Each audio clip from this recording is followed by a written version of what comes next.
പിറവത്ത് ഗർഭിണിയായ പശുവിനെ വെട്ടിക്കൊന്ന സംഭവത്തിൽ പ്രതി പിടിയിലായിരിക്കുകയാണ്. കഴിഞ്ഞ ദിവസമായിരുന്നു സംഭവം നടന്നത്. 4 മാസം ഗർഭിണിയായിരുന്ന പശുവിനെ വെട്ടിക്കൊന്ന രാജുവിനെ കോടതി റിമാൻഡ് ചെയ്തിട്ടുണ്ട്.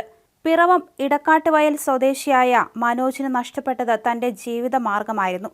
4 മാസം ഗർഭിണിയായ പശുവിനെ കോടാലി കൊണ്ട് വെട്ടിക്കൊല്ലാൻ മാത്രം പ്രകോപനം രാജുവിനുണ്ടായത് എന്തെന്ന് അറിയില്ല. അതേസമയം ആക്രമണം തടയാനെത്തിയ മനോജിന്റെ ഭാര്യയ്ക്കും മകനും പരിക്കേറ്റിരുന്നു. 3 പശുക്കളും 3 കിടാക്കളുമാണ് തൊഴുത്തിൽ ഉണ്ടായിരുന്നത്. കഴുത്തിന് സാരമായി പരിക്കേറ്റ മറ്റൊരു പശുവിനും കിടാങ്ങൾക്കും കുറച്ചധികം നാൾ പ്രത്യേക പരിചരണം വേണം. പോസ്റ്റ്മോർട്ടം റിപ്പോർട്ടിൽ പശുവിന്റെ കഴുത്തിനേറ്റ വെട്ടാണ് മരണകാരണമെന്ന് വ്യക്തമായിട്ടുണ്ട്. മനോജിന്റെ പശുത്തൊഴുത്തിലെ മാലിന്യം തന്റെ കിണറ്റിലേക്ക് ഒഴുകിയെത്തുന്നു എന്നായിരുന്നു ഓട്ടോ ഡ്രൈവറായ രാജുവിന്റെ സംശയം. പഞ്ചായത്തിനും കളക്ടർക്കും പരാതി നൽകിയിരുന്നു. അതേസമയം പശുവിനെ വെട്ടാൻ ഉപയോഗിച്ച കോടാലി പോലീസ് കസ്റ്റഡിയിലെടുത്തു.